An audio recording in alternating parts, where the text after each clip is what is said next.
परमार्थ मार्ग में चलने वाले पथिक की पहली सीढ़ी है कि अपनी वाणी पर अंकुश कर ले।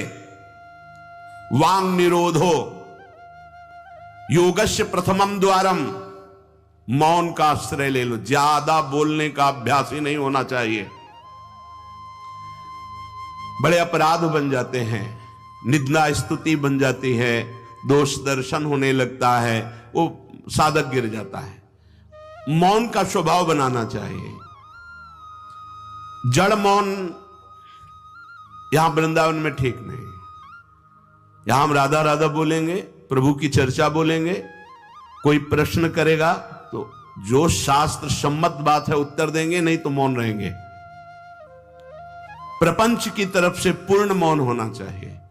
आपको पहली बार कोई खड़ा करके बात कर रहा है, समझ में आया कि इससे बात करना प्रभु को भूल जाना है, अगली बार से वो कहेगा राधे राधे, उत्तर नहीं देना। श्री हरिवंश, उत्तर नहीं देना। अंदर से श्री हरिवंश बोले, चल दिए। हमें किसी से क्या लेना देना। हम किसी का अहित नहीं करेंगे, अमंगल नहीं करेंगे, हम किसी पर दोष दर्शन नहीं करेंगे, पर हम अपनी वृत्ति को भगवदाकार करने आए हैं। ये नहीं कि कोई हमसे बोले तो हम बोलना जरूरी है, नहीं। कोई प्रश्न करे तो बोलना जरूरी नहीं। उपासक हो, आप कृपा करें तो बात कर ले, ना चाहे तो बिल्कुल आपके ऊपर कोई शासन नहीं कि आपको बात करना ही पड़ेगा, ऐसा सिद्धांत नहीं है। योगस्य प्रथमम द्वारम वांग निरोधो, सबसे पहली साधना है वाणी को रोक ले। बोलने से बहुत शक्ति नष्ट हो जाती है। जैसे हम भगवत चर्चा करें तो इससे शक्ति बढ़ती है, लेकिन प्रपंच की वार्ता करने से वाणी की शक्ति नष्ट हो जाती है। जब आपकी जबान अपवित्र हो गई तो नाम कैसे चलेगा? जब वाणी अपवित्र है तो आपके अंदर शास्त्री कैसे शब्दों का भाव आ पाएगा? नहीं आ पाएगा। महावाक्यार्थस्य विचार्यताम, आप नहीं विचार करने की क्षमता वाले रहेंगे। यदि आपने व्यर्थ की बातें शुरू कर दी, अश्लील भाषण बोलते, गंदी भाषा बोलते, तो आप में कभी विचार शक्ति ही नहीं रह जाएगी कि आप शास्त्रों के, संतों के वाक्यों का मनन करने की सामर्थ्य रखें। खो देंगे सामर्थ्य। बहुत अमृतमय वचन निकलते हैं मौन वाणी को पावन रखने वालों के, एकदम शहद में डूबे हुए वचन। इसलिए वाणी पर अंकुश कीजिए। जरूरत हो तो बोलिए, नहीं तो मौन। श्री जी का जस गाइए, नाम कीर्तन कीजिए, इसके अलावा मौन रहिए। इन नियम ले लीजिए। जब आए हो भगवत प्राप्ति के लिए तो काहे को बख्शो। इन इंद्रियों को सीधे अनुशासन में लीजिए ना। आपका स्वरूप इंद्रियां थोड़ी है, आप इनके संचालक हैं। आपकी सामर्थ्य से सामर्थ्यवान होकर आपको बांधे हुए हैं, आप इनको बांधिए। बहुत हो गई स्वतंत्रता इन दुष्टों की। माता देहूती जी भगवान कपिल जी से कहती, मैं ऊब गई इन दुष्ट इंद्रियों से भोगते हुए। नाथ, अब वो उपाय बताइए जिनसे इन दुष्ट इंद्रियों के कब्जे से मैं बाहर निकलूं। माता देहूती जी, ये बहुत दुष्ट है। ये कुछ मिनट तो लगेगा, बहुत शांत है और भगवत स्वरूप में लगने वाली हैं, और एक क्षण में गिरा के ऐसे नरक में खड़ा कर देंगी जहां पश्चाताप ही होता है, हाथ कुछ नहीं लगता। योगस्य प्रथमम द्वारम वांग निरोधो, फिर अपरिग्रह। पहला द्वार है वाणी पर शासन कीजिए। हम वाणी गायन करेंगे, श्री जी के लीला चरित्र, नाम कीर्तन, इसके अलावा मौन। कई साधकों को यह स्पष्ट आज्ञा करी श्री जी की प्रेरणा से कि आप नहीं बोलोगे, तो उसका पालन करना चाहिए। जब सत्संग में आप सुन रहे हैं कि योगस्य प्रथमम द्वारम, तो आप अपनी वाणी को संयम में रखिए। किसी की मजाक, उपहास, किसी की चुगली, निंदा, ये सब बिल्कुल नहीं। अगर आप ये सब करते रहेंगे तो निरंतर नाम नहीं चलेगा। आप सत्संग का मनन नहीं कर पाएंगे। मनन करके आप अपने आराध्य देव में स्थित नहीं हो पाएंगे। जरूरी है मौन, जरूरी है, पर विचार मौन। ये धाम है, इसलिए हम जड़ मौन की बात नहीं करते, विचार मौन। और वो मौन ही किस काम का जो एक शब्द में हम बात कर लेते हैं, वो 5 मिनट लगाएं। जैसे कोई बात करनी, अब वो कुछ बोला, अब उसमें पूरी एकाग्रता पूरी शक्ति नहीं, सीधे बोल दे, स्विच ऑफ कर दे, क्या चला गया। जड़ मौन के लिए फिर ना ऊ ना ऊ, कुछ नहीं, ना लिखना ना पढ़ना ना कुछ, बिल्कुल बालवत परमहंस स्थिति, कोई प्रश्न नहीं, कोई उत्तर नहीं, एकदम जड़वत, जीते जी मृत, जीवन मुक्त होने के लिए। तो वो ये श्रीधाम वृंदावन है, यहां उचित नहीं, क्योंकि यहां राधा नाम स्वयं हरि रटते हैं, तो हमारी जबान की सार्थकता है, राधा नाम कीर्तन करें, वाणी जी का गायन, इसके अलावा मौन रहे। दूसरा, अपरिग्रह, उतना ही स्वीकार कीजिए जिससे आपकी जीवन यात्रा चलती, इसके बाद नहीं। एक भी वस्तु एक्स्ट्रा आपके पास नहीं होनी चाहिए। क्यों होनी चाहिए? जब रोज का रोज श्री जी दे रही तो तुम्हें एकत्रित करने की जरूरत क्या है? आपको जो दिनचर्या में चाहिए बस उतना ही, इसके आगे नहीं। एक भी कंबल एक्स्ट्रा नहीं रखना होना चाहिए, एक भी वस्त्र नहीं एक्स्ट्रा नहीं होना चाहिए। जो हमारी दिनचर्या में आ रहे हैं कि 2 कॉपिन, 2 मार्किन, बनियान, स्वेटर, 1 कंबल या 2 कंबल, जिससे आपकी दिनचर्या कट रही, बस इसके अलावा आपके पास कुछ नहीं। आपकी जो दिनचर्या है वो दिनचर्या जो प्रभु दिए हुए हैं शरीर पालन पोषण के लिए, शरीर के लिए उतनी आवश्यक है। अगर सही दिनचर्या करनी तो राइट टाइम पे आपका पहले कंबल हटना चाहिए, समय कंबल फेंक दिया दूर, अब अपनी दिनचर्या में लग जाओ। काहे को शरीर को इतना दुलार करके बबुआ बनाए हुए हो, कान के कंटूप ऐसे बांधे, मुंह में ऐसे बांधे, ऐसे क्या होना है इसको? ये जड़ शरीर है, जितना प्यार करोगे उतना ही परेशान करेगा ये। हाँ, इसको ज्यादा नहीं, आहार दे दिया, संयम नियम से स्नान ध्यान पूजा पाठ, हर समय भगवत चिंतन, ये जड़ है, अभ्यास है। यहां कौन बांधता है कुछ? 12 महीना झेलता है नहीं मस्तक का, ये सब कौन बांधता है? ऐसे अभ्यास, चलो इतने कमजोर अभ्यास के हैं तो जितना उचित वस्त्र उतना पहन लिया। अब ये नहीं कि सोमवार को हरा, मंगल को नीला और बृहस्पति को पीला, और अलग अलग दिन के अलग अलग स्वेटर, अलग अलग दिन के अलग अलग। भैया ये विलासिता नहीं। भगवत प्राप्ति करनी तो एक स्वेटर में 10-5 साल तो कट ही जाएंगे, दूसरा हम क्यों लें? एक जिपर मिल गया, उससे शरीर ढक लिया, 10-5 साल चलेगा, 2-3 महीने पहनने को होता है। हर साल नया तो भाई हमें क्या कार, हमें कहीं जाना है क्या पार्टी में? हमारी यही पार्टी, बाबा जी की पार्टी, भगवत मार्ग के पथिक है। उचित उचित बिल्कुल नहीं से बहुत, वो इसको दुलार करने का मतलब है अपना पतन करना। सच्ची मान लीजिए, इसका पतन करना। वयोवृद्ध है, रोगी शरीर, वो अलग बात है, थोड़ा तो आनंद लीजिए प्रकृति का वार सहने का। अगर शरीर रुग्ण नहीं है, जवान शरीर हो, ब्रह्मचारी हो, आग है अंदर, सहो हर प्रकृति के वार को, गर्मी सर्दी बरसात भूख प्यास, सच्चिदानंद में स्थित हो जाओ, तुम्हारा बाल बांका भी कोई नहीं कर सकता। अब मार दिन में 50 बार शीशा देखना, अब वो फंसाएगा कि नहीं फंसाएगा? चेहरा फंसाएगा ना, के सिवा दोबारा शीशा नहीं देखना चाहिए। इस देहाभिमान के राग को काटना कि पुष्ट करना है? जय बार निकले तयबार देख करके हर सेटिंग किसको दिखा रहे हो यार? क्या तुम किसी को लुभायमान करना चाहते हो क्या? हरि को? तुम्हारे इस पार्थिव शरीर पर लुभायमान होने वाले नहीं, और जो लुभायमान होगा तुमको नष्ट कर देगा। तो हमें इसको बिगाड़ के रखना है, इसको सजा के नहीं, भगवत प्रसादी आदि लगाए। हमारा देहाभिमान बार बार हमको गिराने की कोशिश करेगा। ये हम जो हंसी मजाक में भी कह रहे, इसको अच्छे से समझना। ये जो 2 प्रकार की पद्धति रखी गई है कि आप मुंडन करवा के रखिए क्योंकि आपके बालों से शोभा बढ़ेगी, और आप बाल रखा के रखिए क्योंकि आपकी शोभा बिगड़नी चाहिए। रज लगा के रखिए कि आपको ही आपके शरीर में राग ना रह जाए। बात यहां ये, यहां किसी के दिखाने के लिए नहीं है, आपके शरीर में आपको राग ना रह जाए। आप बार बार साबुन लगाएंगे, तेल लगाएंगे, बार बार शीशा कंघा और अपने चेहरे को सजाएंगे तो देहाभिमान पुष्ट होगा, ये नष्ट करेगा। कुछ नहीं है, बड़ी दुर्गति है, मान लीजिए। इसका अंतिम परिणाम आग में जलना, चाहे जितने चिकने कर लो गाल, चाहे जितने लाल कर लो, मरना है, पक्की बात समझो। तो जीते जी अमरत्व क्यों नहीं प्राप्त करते?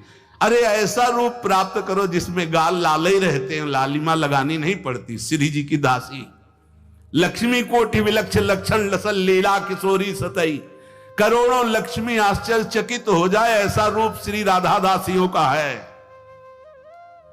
गीध देह तज धरि हरि रूपा, गीध ने शरीर त्यागा, हरि रूप होकर धाम जा रहा है। बाहरी लाली लगाने से थोड़ी हरि मिल जाएंगे, बाहरी श्रृंगार से थोड़ी हरि मिल जाएंगे। प्रार्थना मान लीजिए कुछ दिन का है, धोखे में मत फंसिए। ये धोखा है। खेत में रक्षा करने वाले एक धोखा टांगते हैं, पैंट शर्ट टोपी लगा के, वहां कोई नहीं होता, लेकिन पशु धोखे में हो जाते हैं। ये धोखा है। अगर पशुवत बुद्धि रखोगे तो ये धोखा तुम्हें पूरे जीवन, पूरा का पूरा जीवन नष्ट कर देगा। इसी धोखे से निकलने के लिए हमें अवसर मिला है। योगस्य प्रथमम द्वारम वांग निरोधो अपरिग्रह, वाणी से मौन रहिए, जितनी आवश्यकता है उतना वस्त्र लीजिए। एक संत भगवान आए थे, एक मार्किन ऐसे बांधे हुए थे, साल उड़ाया, तो बोले आपकी आज्ञा इसलिए ओढ़ लेते हैं। तो हम कहा किसी बाहर निकल के किसी को दे देना, हमारी श्री जी की प्रसादी, इसलिए हमारी प्रसन्नता के लिए। तो उनका ओढ़ लेते हैं, पर महाराज हम रहते ऐसे ही हैं। हम कहा धन्य है, नौजवान हो, बहुत सुंदर है। तो हम कहा आप बाहर जब निकलना किसी को देखना ऐसे आवश्यक है तो आप दे देना। तो बड़े प्रसन्न हुए, आदर करके उन पर हृदय में आदर हुआ उनका, नहीं मुझे नहीं चाहिए, मैं तो जैसी रहनी से रहता हूं। हमने घटिया घाट है एक फर्रुखाबाद फतेहगढ़ की तरफ, वहां रुके हुए थे। एक महात्मा को देखा, वयोवृद्ध थे, एक पतली मार्किन, माघ महीना, ये कौन सा माघ चल रहा है, यही तो चल रहा है, मकर संक्रांति का अवसर। तो वहां रामनगरिया लगती है एक महीने के लिए, जैसे प्रयाग में कुंभ में लगता है, तो गंगा किनारे हर साल मकर संक्रांति में हजारों लोग एक महीना वास करते हैं, रोज गंगा स्नान त्रिकाल करते हैं। उन महात्मा जी के समीप रात्रि में गए तो शरीर कांप रहा था और मंत्राकार वृत्ति, एक झोपड़ी में बैठे हुए थे। बड़ी लज्जा लगी हमें अपने ऊपर कि हमारा जवान शरीर है, 30-35 वर्ष पहले की बात, और हम एक मार्किन पहने एक मार्किन ओढ़े, ये तो केवल एक मार्किन पे है, तो हमारा क्या कर्तव्य बनता है, हमको ये भी फेंक देना चाहिए। ये वयोवृद्ध हैं और मौन हैं। तो उनसे प्रार्थना की कि यहां आश्रम से एक कंबल ले आए, आपका शरीर कांप रहा है। ऐसे मुस्कुरा के कहा नहीं। तो चोट पे चोट लग रही थी कि धिक्कार हमारे जीवन को, ये वयोवृद्ध होकर इतना तितिक्षापूर्ण जीवन, और हम जवान होकर के इसको सह नहीं पा रहे।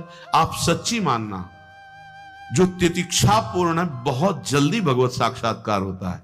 भगवान आदेश करते तास तितिक्षस्व भारत। आज हम केवल शरीर दुलार में अपने समय को नष्ट करते हैं, शरीर पोषण में। भाई देखो, ये छोटी छोटी बातें आपको देखने में लगती होंगी बड़ी बात है, यही आपको आपके आराध्य देव से विलग किए हुए हैं। महीना भर आप केवल ऐसे आहार करके देखिए कि जिसे तुम्हारा मन कहता अच्छा उसको हटा दीजिए। आज थोड़ा त्याग मत वर्णन कीजिए, आज थोड़ा हमारे उदर में परेशानी है तो हमें केवल आप रोटी और सब्जी दीजिए। महीना भर केवल रोटी सब्जी उचित। आप देखो, अगर आपके अंदर का रजोगुण तमोगुण नष्ट ना हो जाए तो कहना आपके अंदर सात्विक भाव आ जाएगा, मंत्र में स्थिति होने लगेगी। अब आप, हमने देखा है जैसे गुलाब जामुन, कचौड़ी, पकौड़ी, ये सब कहीं जैसे भिक्षान्न में मिली भी और भर पेट पा लिया, तो वो रस नहीं आया भजन में। जो एक सूखी रोटी ऐसे चबा के गंगा जल पी करके जो रस आता है ना, वो नहीं आता है। सच्ची मानिए, पहले के बड़े बड़े भजनानंदी महापुरुष अपने जीवन को ऐसे ही। तो अपरिग्रह ये बहुत बड़ी बात है, साधक यहां चूक करता है। देखो, आप लोग तो इतने बढ़िया अवसर पे हैं कि आपको ना किसी से मांगना है, ना आपको अपनी कोई परवाह होनी चाहिए, क्योंकि श्री जी व्यवस्था कर रही है। आपको जो वस्त्र उचित है वो ले लीजिए, जो भोजन उचित है, और अपनी सेवा और मंत्राकार वृत्ति। आपको किसी से कोई मतलब ही नहीं। आपको तो भिक्षान्न के लिए भी नहीं जाना है, अपने आप आकाश वृत्ति से प्रभु देते हैं। तो आपका रूम आपकी कुटिया है, आपकी दिनचर्या एक स्वयं की दिनचर्या है। आपके रूम में अपरिग्रह दिखाई देना चाहिए। बिछाने का, एक ओढ़ने का, जो आप जितना सहन कर सकते हैं उतना। अगर आप एक कंबल से रात काट सकते हैं तो दूसरी मत डालिए, चाहे 10,000 रखे हो, आपको क्या मतलब है? पूरी सृष्टि में सब भोग सामग्री आपके लिए है क्या? अपरिग्रह, हम जहां चूक करते हैं उसको पक्के से बांध लीजिए, अभी आनंद की धारा में आ जाओगे। वाणी को कंट्रोल, शासन, आवश्यक है तो बोलेंगे, नहीं तो मौन। दूसरा, उतना ही स्वीकार करेंगे जितने की आवश्यकता है। भगवदानुभूति के लिए एक बार तो आग लगनी चाहिए जीवन में, कि जीवन मृत तुल्य होना चाहिए। यहां जरा सा साधन बना कि पोस्टर बैनर में आ गए, प्रशंसा में आ गए, कैसे भगवत प्राप्ति होगी? अपरिग्रह। और आगे, निराशा च निरीहा च नित्यमेकांत शीतला। आशा ही परमम दुखम, नैराश्यम परमम सुखम। उपासक को किसी व्यक्ति, वस्तु, स्थान से कोई भी आशा नहीं होनी चाहिए। हाथ जोड़ के तुम्हारे कमरे में पहुंचा दिया जाएगा तुम्हें जो आवश्यक है। तुमको आके रजिस्टर में लिखने की जरूरत नहीं, तुम्हें मांगने की जरूरत नहीं है। तुम निष्ठापूर्वक ध्यान दे करके देखिए, ये देखा गया जीवन में, जिस समय जो आवश्यकता होती है हाथ जोड़कर वो आता है। कौन? जिसकी शरण में हो, समझ नहीं पाते और कहता है ये वस्तु ले लो, तो आश्चर्य होता है कि ये बात कैसे कोई जान गया कि मुझे आवश्यकता थी, मेरे शरीर को आवश्यकता थी। जितनी जो आवश्यकता उतना। इसके बाद आशा ही नहीं, निराशा हमारा परम पद में पहुंचाने वाला मार्ग है। आशा ही परमम दुखम, नैराश्यम परमम सुखम। किसी व्यक्ति से, किसी वस्तु की आशा बिल्कुल नहीं होनी चाहिए। तब लग जोगी जगत गुरु, जब लग रहा है निराश, जब आशा मन में भई जग गुरु जोगी दास। आशा नहीं होनी चाहिए। आशा एक ही बात की होनी चाहिए, कब किशोरी जो मिलेंगी। आशा से दास्यम वृषभानु जाया, तीरे समध्यास जब भानु जाया, कब मैं अपने स्वरूप में स्थित होऊंगा। इसके अलावा कोई आशा नहीं। शरीर की आवश्यकता है। मान लो यहां सुविधा है कि भाई आप यहां से ले लीजिए, तो आप ले लीजिए, नहीं तो किसी से मांगने की जरूरत नहीं। कभी तो ऐसे रहना सीखो ना कि कोई आशा नहीं, कोई इच्छा नहीं, और आप हृदय की बात जानते हो। आप देखना, आपको जो शरीर की जरूरत हो आप देखते रहना, देते रहना। बिल्कुल बिल्कुल वो एक एक कदम पर देखते हैं। जो अव्यवस्थित, तो हमने देखा है एक एक कदम पर व्यवस्था। आपको अपने स्वामी पे विश्वास होना चाहिए, आशा किसी से नहीं। आशा एक राम जी से दूजी आशा छोड़ दे, नाता एक राम जी से दूजो नाता तोड़ दे। यहां संसार आशा में ही तो दुख को प्राप्त हो रहा है। पिंगला वैश्या को भगवान दत्तात्रेय जी ने गुरु माना, क्योंकि उसने आशा का त्याग कर दी। आशा नहीं। अब मैं पुरुषों से आशा करती थी, अब परम पुरुष से आशा करूंगी, अपने आत्मस्वरूप से। आप किसी की जरूरत नहीं, मैं किसी से रमण की आशा नहीं करूंगी, एकमात्र अपने आत्मस्वरूप। उसी समय उसको गुरु मान लिया। पहला, वाणी का मौन, उचित बोलो। दूसरा, सामान उतनी रखो जितनी आवश्यकता हो। तीसरा, किसी से आशा मत रखो।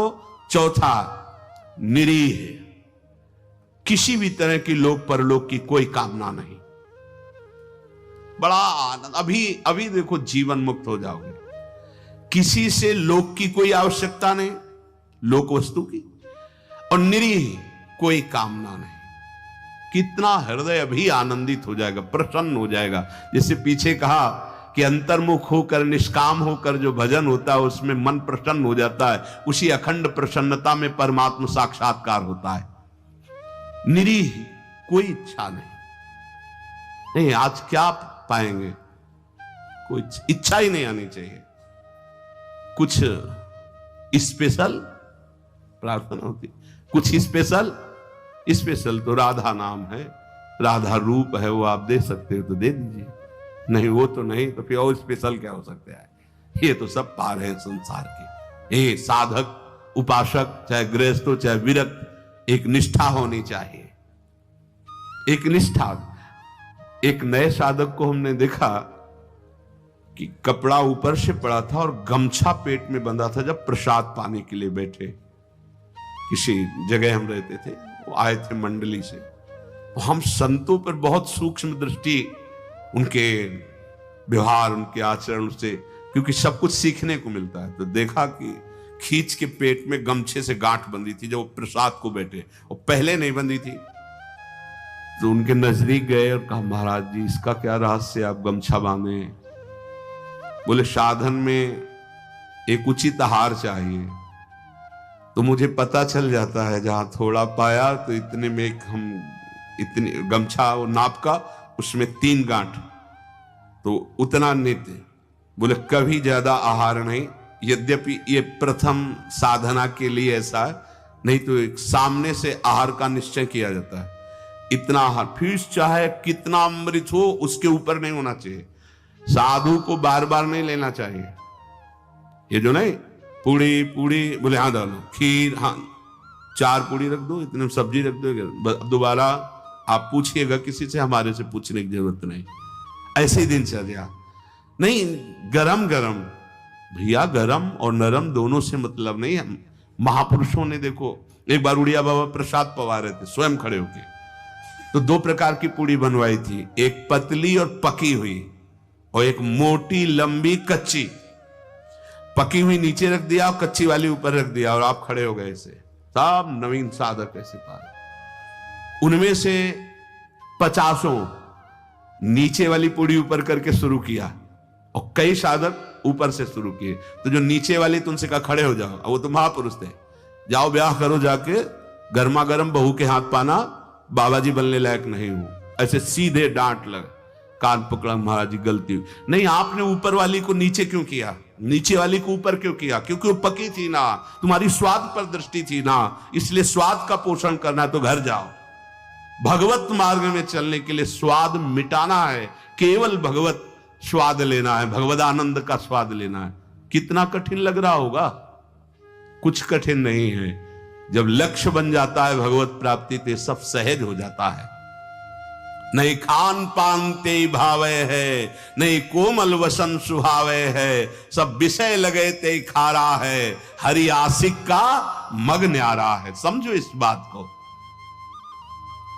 यहां इतना डबल होता जा रहा है शरीर, चर्बी बढ़ती जा रही है, पीछे भी पेट में भी, कि आसन में अगर कहा जाए पद्मासन में 20 मिनट बैठो तो बैठने की हिम्मत नहीं रह गई, तो क्या साधना करोगे?